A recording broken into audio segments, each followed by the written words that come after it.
Yeah, that's great. And I'm going to immediately step aside and try to keep my mouth shut. And let's go. This is the second anniversary, by the way, of Jed's first day at Trinity. And there's a big smile up there. Oh, look at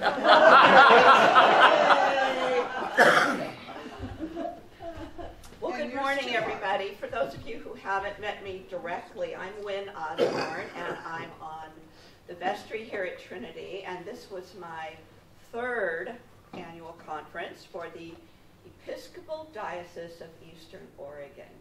And I once worked for the federal government, and what I found was the acronyms that, so you go somewhere and they're all talking about the EDEO, and in my business we all made jokes about the 210-2, which was a form you had to fill out for absent fathers.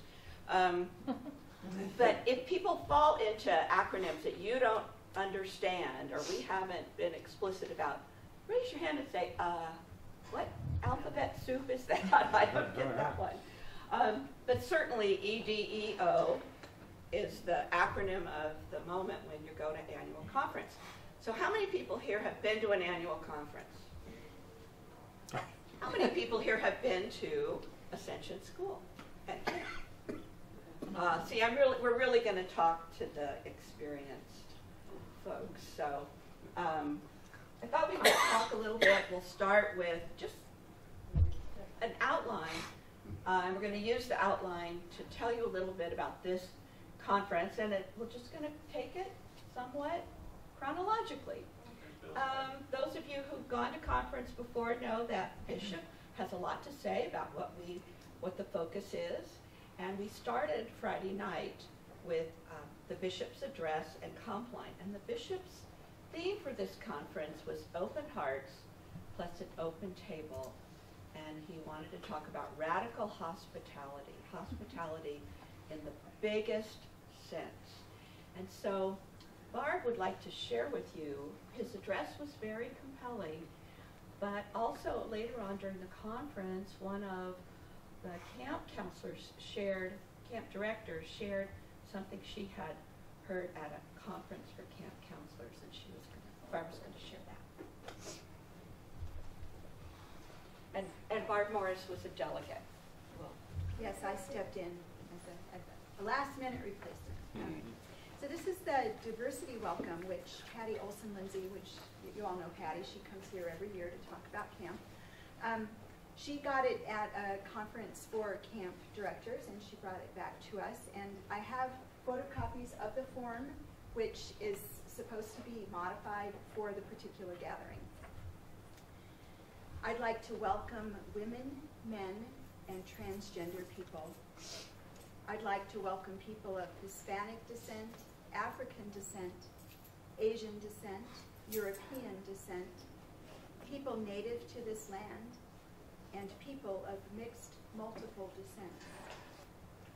I'd like to welcome people from Redmond, Sisters, Sun River, and Bend. Are there others? Pardon? Pineville. Any here from Prineville? Oh. Okay, I mean, I could go, but yes.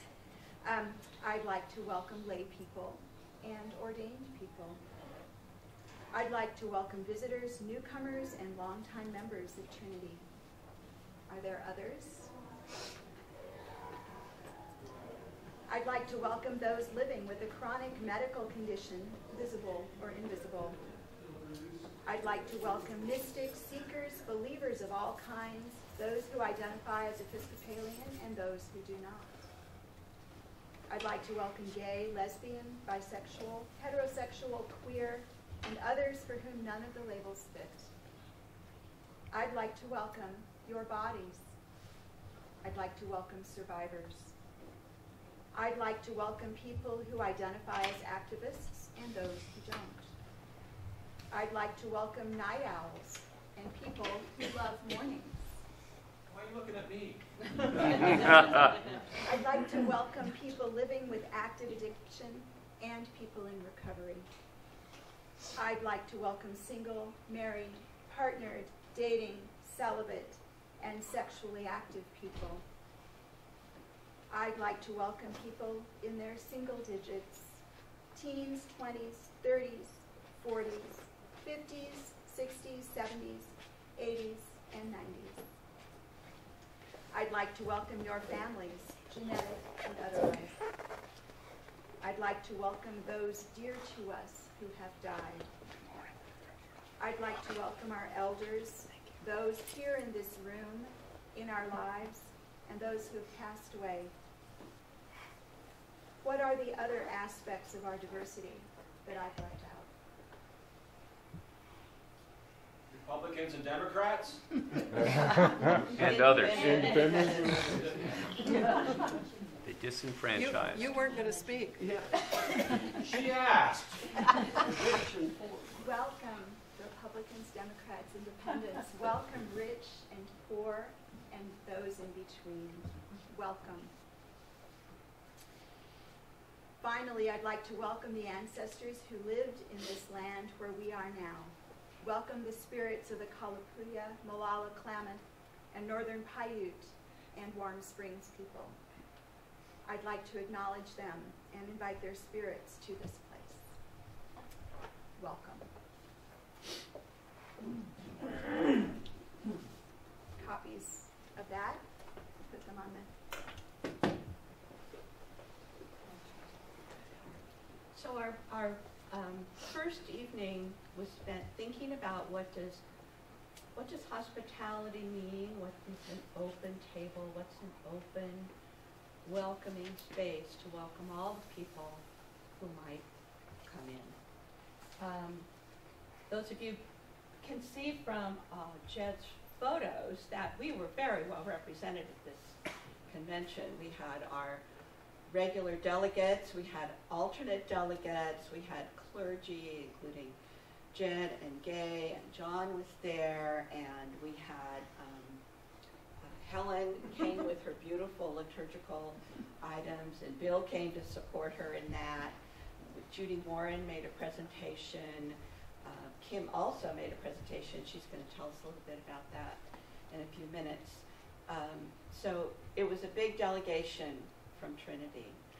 As the biggest church in the diocese, that isn't surprising, but there were many of us there. On Saturday morning, you start with business, as you all know, and we had some first reading of budgets, resolutions, and we had 2 sessions this time with the keynote speaker. He was Dr. Robert Schur Gross. Goss. I'm sorry, what? Goss. Goss. I'm It sorry. was spelled differently in 2 different places. All right. There he is. So here he is in his pink shirt. And his first presentation was a lot about how he got to where he is now. He's the pastor of the United Church of Christ church in Hollywood. And but he got there by way of being a Jesuit, so that's an interesting pathway. And he talked about the openness of their church and welcoming people of many different persuasions in, as Barb's welcome said. And the second half of his presentation, he invited questions from the group. He wanted a group discussion. And it was really, having moved here from the San Francisco Bay Area, there were some questions that I'd actually never heard anyone propose because it was sort of an accepted, this is what we do. We just welcome people and they come in and it's okay. But in many of our smaller communities, people seem to not have had an experience of understanding that someone's gender was not what it appeared to be, or that they might have different beliefs than the congregation as a rule. And it was very eye-opening, and that continued into other discussions, that for some congregations, this was all a brand new message. People who always feel that they're welcoming, but don't recognize that maybe they haven't been as welcoming as they wanted to be. And I'd invite anybody else who was there, if you would like to chime in, is something I missed or something I didn't emphasize, I'm more than happy to have you do that. Just one small note was Bob had asked everyone in attendance, how many amongst you have someone who's a close friend or family member who's LGBT, Q, and almost all the hands went up. So I think there's a growing awareness, kind of probably in small ways, maybe without the knowledge of how to be more welcoming. I don't know, that struck me. Yeah, it did strike that the experience of knowing someone, which for me is always a way of breaking down barriers, that I know someone who has this issue or that. Yeah, Barb? Yeah, the diversity that Bob was particularly talking about is in issues of sexuality and gender. And that was kind of interesting, just because the previous convention, at a previous convention in Pendleton, the issue of diversity we talked about a lot was Native American. So a different shift, a different focus, but still all a part of our diversity as a community. Peggy? I was just surprised, and perhaps that's more about a negative of myself than it is about, I was surprised how well received his message was, because I do know that in the past, some of the churches there have demonstrated that they're very, very conservative in their thinking, and so I thought it was very well received. Great. Okay. After the 2 sessions of the keynote, we had some workshops, and I've invited different members of our contingency to talk a little bit about some of those. And Terry Ramsdorf is going to tell us a little bit about the new directions in prison ministries. So we have about 3 minutes, is that what? Yeah, give 2 or 3 minutes, and if somebody has a question, that's fine for that. We've got quite a few. Good morning again. How's everybody doing? For 3 minutes, we're going to do the speed reading. One of the things that we're looking at is making things better for the inmates and their families.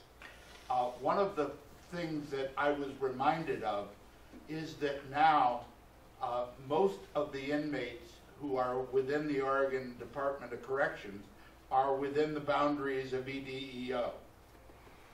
That's used to be that all state inmates had to be within Marion County. That changed about 35 years ago, and prisons started to be built around the state. But now the bulk of them are in our area. So there's lots of work to do. Jim Mosier is the head of this ministry. Jim is the former rector at St. Matthew's in Ontario. He also used to be director of the juvenile department in that county. And he is really working to build relationships back with the Department of Corrections so that we can have good rapport with them in whatever ministries we choose to provide. One of the thoughts is that we may have people who want to go visit people who are incarcerated. There's a program. He has taken the program so that he can go back in and become active in that. Our closest correctional facility is north of Madras, and that may be of some interest to somebody. If you're interested, see me later. There are also plans to have increased relationships with this type of ministry with the Diocese of Oregon. Tom English, who used to work for what was then CSD, Children's Services Division, here in Bend, is now on the other side of the mountain working for the Diocese of Oregon and prison ministries. There's a connection there, and there is some potential funding. There is also plans to work with Ecumenical Ministries of Oregon to have an annual criminal justice Sabbath. There's more information that we can provide, and they are providing grants for prayers to help in that thing, and reflections about the intersection of criminal justice and faith. It's an opportunity. The hope is to keep families in touch with the inmates. It is so destructive to families when, you know, you've got somebody in Roseburg whose father is moved to Pendleton or Ontario or someplace like that. It just wrecks families. And we're trying to see what we can do along those lines. And then there was this novel idea of sending children of incarcerated people to camp. What a concept. Never heard of it. At any rate, I'll shut up. I think I've used my time. Thanks. Yeah, Terry didn't mention I was going to add, this great idea about sending kids to camp. I wonder where they got that.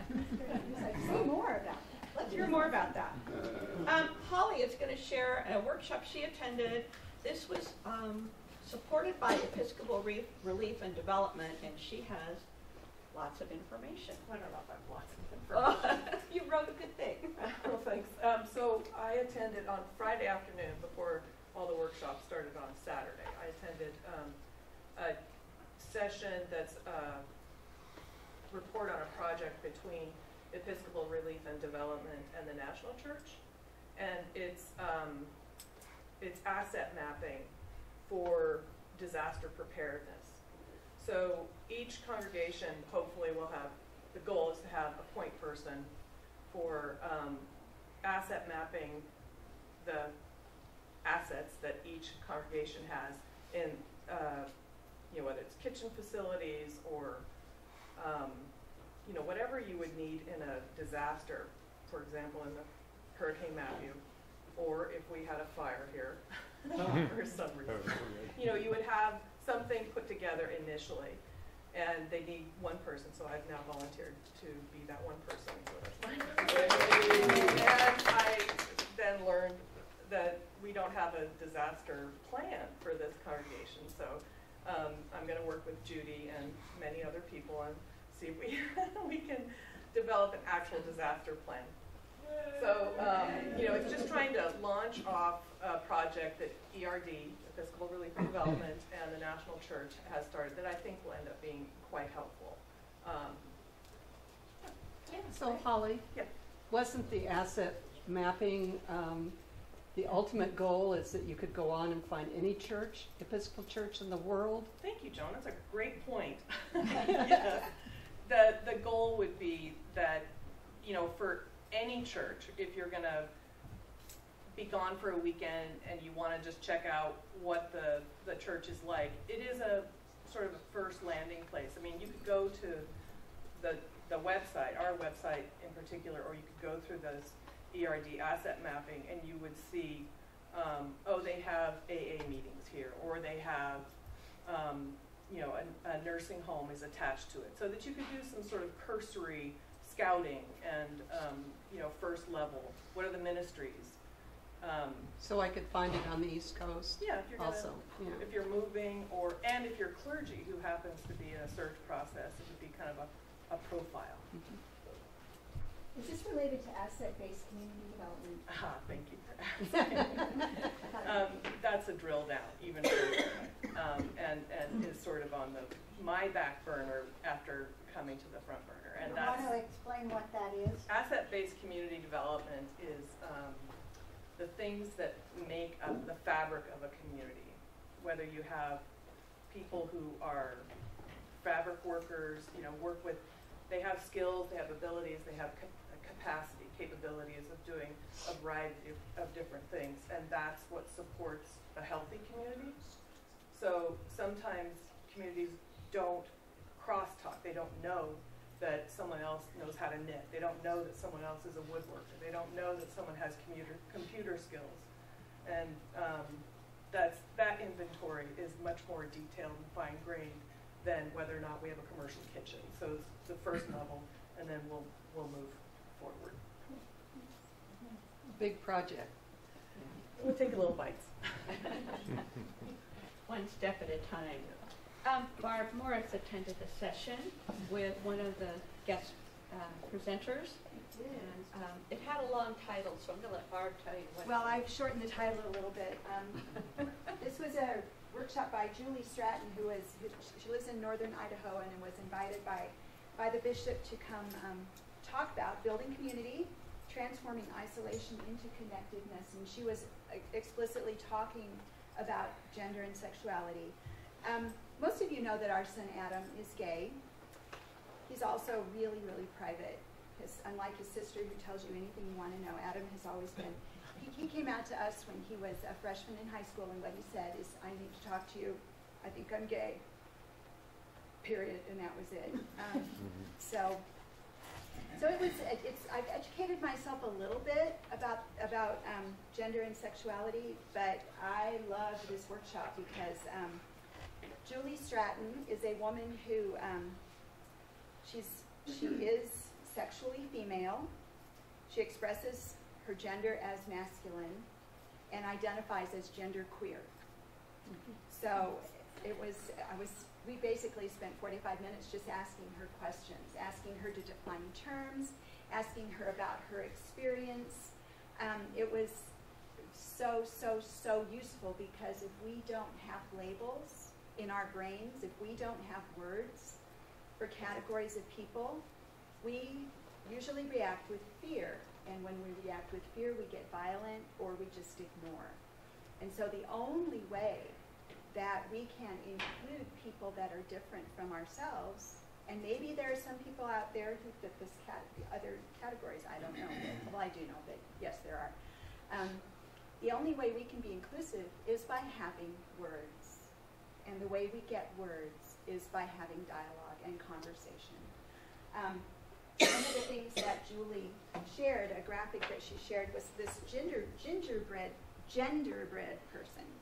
And, I'm going to pass these out. If you would like one, please take one. These are also available online, which is where I snagged this one.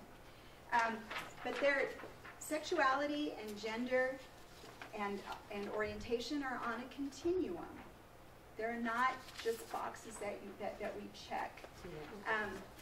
She talked about the difference, and this drives, as a biologically trained person, this drives me nuts. Gender and sex are not the same thing.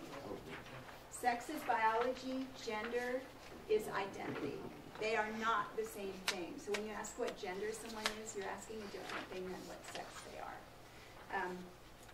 And there's a lot of really valuable information here. I could go on for days. I'm realizing how much more I need to know about these issues, and there are some fabulous resources available. So, Joan has a question. Can I piggyback on that? Oh, please. You were at that same workshop. Yeah. The one thing that struck me with Julie when she talked is that in our church, we talk about being open to everybody, and our table is all-inclusive.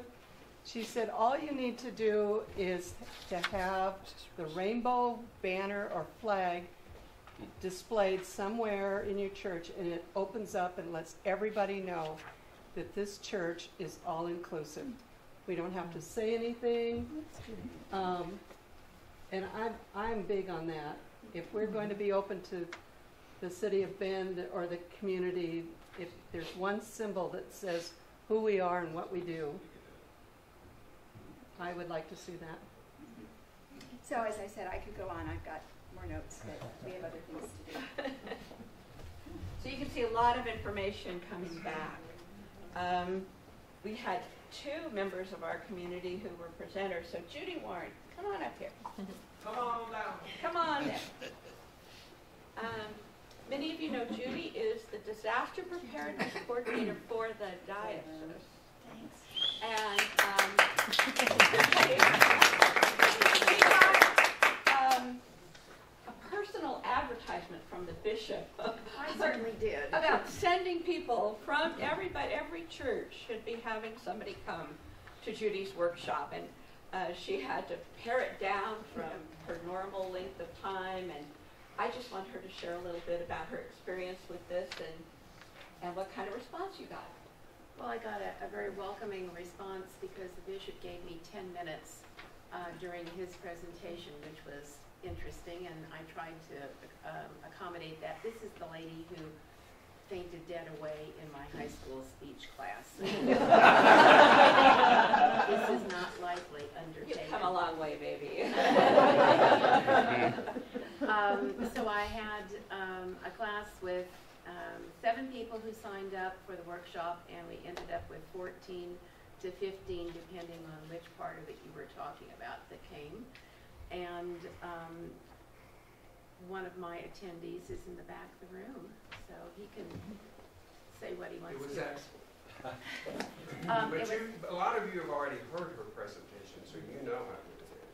I only had an hour and 15 minutes. My normal presentation is 2 hours and a half, so I really pared it down. But we are trying to get all of the parishes in the diocese to start with the basic of having a disaster plan that is pretty general, and I think really necessary for our parishes to be good stewards of what they have been given. And I'm couching this in terms that virtually all of the folks who are attending that diocesan convention, I venture to say all the folks who are here today, were not present when our parishes were started. We are the recipients of the blood, sweat, and tears of those who came before us, and it behooves us to be good stewards, to look at what we have as physical property, but also how we can use that in times of disaster, going to the asset mapping content, both for our parishioners as well as the wider community. But you can't make good plans unless you actually know what you have and what you're going to do. And of course, Pendleton, of the parishes in the diocese, Pendleton is the one that's come farthest first. They have a written plan in place. They've looked at all of their potential disasters and have a scenario of who's going to do what if this should happen. So for instance, last summer you may have heard that there was a fire in the county building across the street from the church.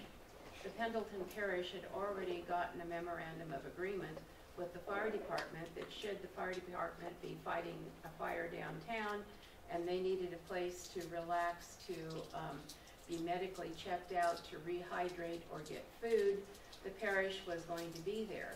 They had made up their plan. They implemented it within 10 minutes of the phone call from the fire department. And then the police department came and said, well, why aren't we being rehydrated? And the fire went on for some 6 hours, so that was really something.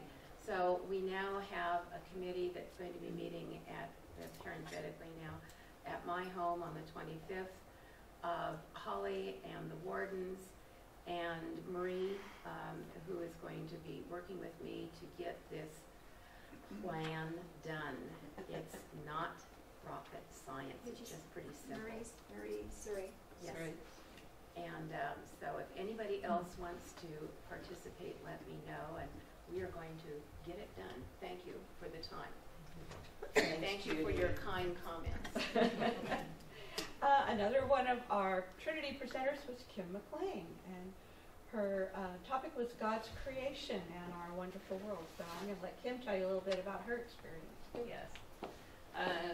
And I also had a great advance promotion from the bishop and from the speaker, Bob, on environmental issues. And the Environmental Commission in the diocese is tasked with providing resources and education and information to all the parishes on how to be good stewards of God's creation.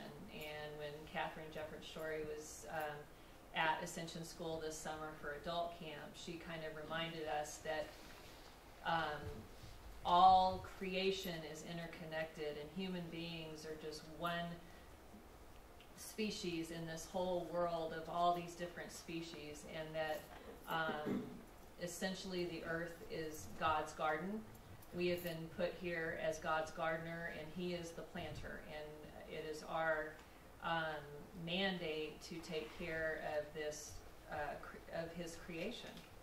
And so one thing that we did as a commission was put together a parish energy assessment that all parishes are going to do and get back to me. All the data goes into an online tool, and each parish will get a detailed report on the things they can do to help lower their utility bills, which for a lot of the smaller parishes is really important. I mean, they don't have a whole lot of money to begin with. And so in the workshop, we talked about issues specific to Eastern Oregon, and water was probably the most often talked about issue. Lack of water out in Burns and Malheur County. They have had a moratorium on drilling wells. The water table keeps going down, but the farmers are trying to get around it by asking for permits for more of the big sprinkler systems so that they can put more water without drilling wells. And so there were a lot of different issues because we're such a rural half of the state. A lot of the smaller communities have much bigger issues than we do here in Bend. But it was just a good forum to get together and talk about local food resiliency and how most of our communities, if we have a disaster that cuts out transportation into the state, most of our communities have maybe 2 days worth of food in the stores to feed everybody, and so that's where the disaster recovery and preparedness comes in if we have a disaster. And so just the concept of buying local food and supporting farmers so that they can expand and we have more of a local base for food production is a good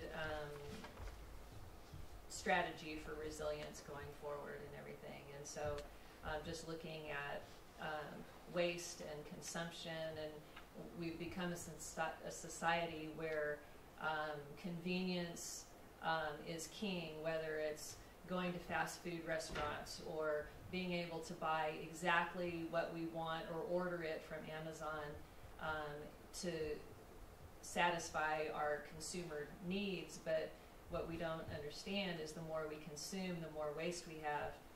And when we throw it away, it's not really a way, because, I mean, we live on a finite planet, and we think that just throwing it in the trash and it disappears from our house, that it's gone, but we've just transferred the problem somewhere else. So just looking at the whole life cycle of products, and Jed's going to kill me for this, but his theme this morning was persistence, and so it is my goal to get rid of these. Yeah. Because they're coated with plastic, which lasts for 1,000 years in the landfill, and we have ceramic cups, so and we can't recycle them. And so it really is looking at all the energy that goes into producing a product, and then what happens to it once we throw it away and just assume that it's gone from our home. So I don't think that looks like he's going to kill you. Well, it's convenience versus what is right. So. Did I leave out an important workshop that somebody attended they'd like to tell you about? Okay, I didn't do a super intellectual workshop. I went to the Let's Play, and so I have this lovely, if you like to embroider, I have a lovely outline of the Ascension Chapel. I'm very happy to share, and you can make one too. Okay? That's your souvenir. But it did give me an opportunity to meet some wonderful women who've been very, very active in the diocese and also at Ascension School. And that was kind of fun because actually 2 of them were honored that evening at the banquet for their contributions both to Ascension and then also to the diocese as a whole. So I felt like, gee, I met some of the most wonderful people that we've got. And you might have seen in one of the pictures at the banquet that evening, we had singers from Eastern Oregon State University who are competitive singers and they were really cute. I'm sure they wouldn't like it if I heard an old lady say they were cute, but they were really cute and quite entertaining. Okay, so Sunday morning, you know, it's back to business at 8 o'clock, and everybody needs to be there, front and center. This was kind of a quiet business year. There were not a lot of controversies. The budget was approved, and that pesky audit that we've been talking about for these many years has been finished, and there was nothing bad. Okay, took a long time. And we also did some voting, and again, Trinity is very well represented. Carly Nash will continue on the council, and Jed and Kim both serve on the standing committee. And then we also voted for convention delegates, and since convention's what, 2-3 years out? 18. Yeah, it seems silly to do it, but this is what we did. And again, it isn't silly because they start getting information a year ahead, and we have our convention at this time of year, so. Thank you, Peggy. You're right. There is a reason. I mean, we don't do these things for no reason, but you can't say, wow, we're doing this far in advance. And since I know people's lives change, you kind of wonder how much change will happen between now and then. But in terms of convention delegates, Central Oregon is very heavily represented. Jed will be a clergy delegate, as will both Nancy and Roy Green from Sun River and Janet Warner from Prineville. And so all 4 clergy delegates actually come from Deschutes County. On the lay side, Terry Ramsdorf will be a delegate again. Kim McLean is going to be a delegate. I think this should be your first time.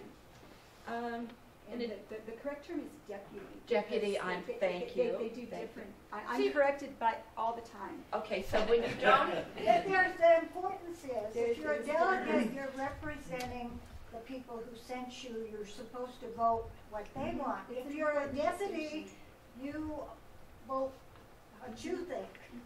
Okay, so I'm crossing out the word delegate. I'm writing deputy down, and I won't make that mistake again. I stand corrected. Ruth Sue is, I think she's from Hood River, was elected, as was Randy Heiss, who's from Sun River. And Peggy's going to be the first alternate this coming time. We are very heavily represented in terms of representing our diocese. And I think it's important to remember that we do represent a lot of people in this diocese. There was only one resolution ably administered by our own Jed Holdorf, but it has a definite impact on Trinity, and I thought I'd take a minute to explain that rotating the convention between every small church in this diocese has become more and more difficult. And so the resolution was that the convention would rotate between Bend, it said Bend, the Gorge, and the Ascension camp. Some of the churches asked, you know, does that mean we never get to do it? And the resolution includes wording that if you wish to, you only have to ask to be included to do a convention, and there will be a committee from the diocese that will be the convention committee that will help pull these things together. This was clearly an idea that the bishop strongly favored, and one of the reasons is that if you go back to the same place multiple times, you build relationships with the hotel or the caterer, or you can set something up. I know we're going to be here in 2 years, and we can do that. 1 year. What? No, I'm sorry. I'm talking about the rotation. But they're reminding me, which I was going to remind you, convention will be here next year. So we will be beginning to talk about what are we going to do, what do we need to do to support that, what will the diocese committee hopefully will be constituted. How will we work to put on the convention and realize that it may come back to us on a fairly regular basis. But of course, if you've done it 1 or 2 times, and you just, oh, this worked, and well, that didn't work, but we'll go here with this person. The convention ends with Eucharist, and this year a consecration of the new Cove building, and I'm going to let Carly tell you a little bit about that. Most of you have been out to Ascension School. It's a beautiful campus, a lot of history. The grounds itself was donated by Samuel French, of the famous French family in Eastern Oregon, and the chapel itself is built in, I think, 1870s. Yeah, that's around. Yeah. Just ancient 18th century building. The Eucharist ceremony, quite a number of us were there, and Bob, our keynote, did the sermon, kind of welcoming theme, as well as touching on the environmental, the importance of the challenge to be stewards, and the most kind of symbolic and I thought beautiful piece of that was the consecration of the building, where people turn to each direction, to the north, to the south, east, and west, with a certain prayer for each. And the Kerrs and the Coves went around with the bishop sprinkling water in blessing form on each. We all took the Eucharist. Of course, it just has that final nice piece of coming together with worship and music, and just glad to stick around to be part of that before walking through seeing the changes in the carriage house that the bishop has made to accommodate him, and I think he's providing some welcome leadership, and as well as ministering to the clergy of the diocese. So happy to see. Thank you, Carly.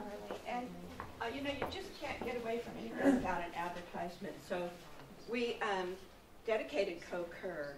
It's a wonderful building.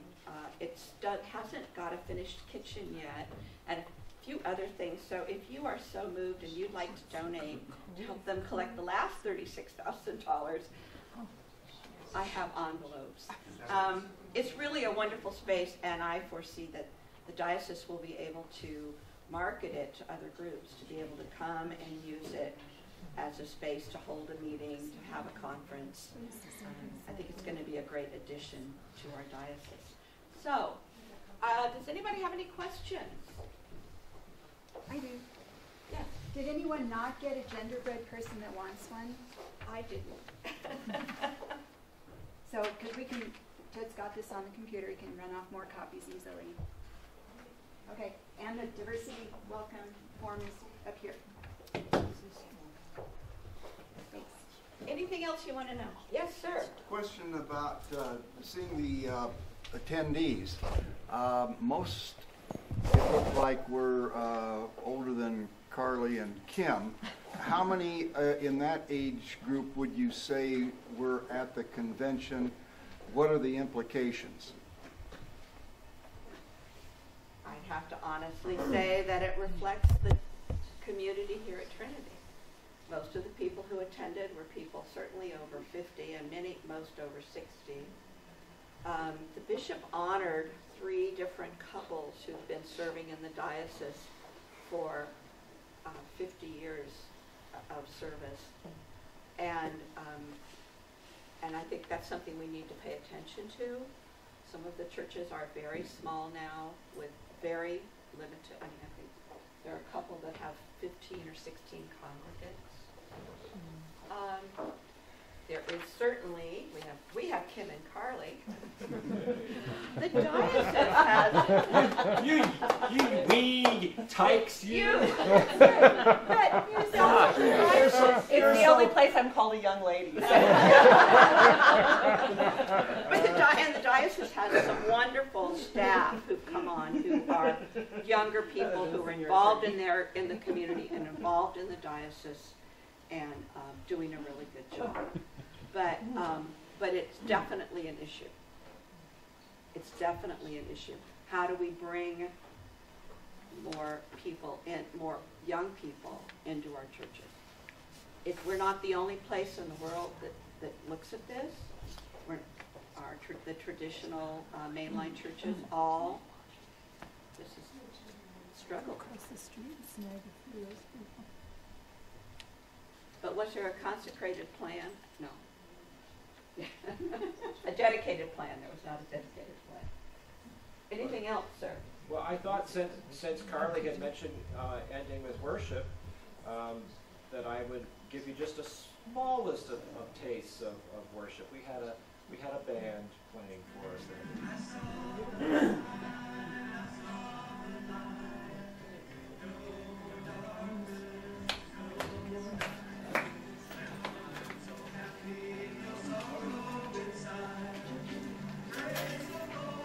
There's even a mandolin. I mean,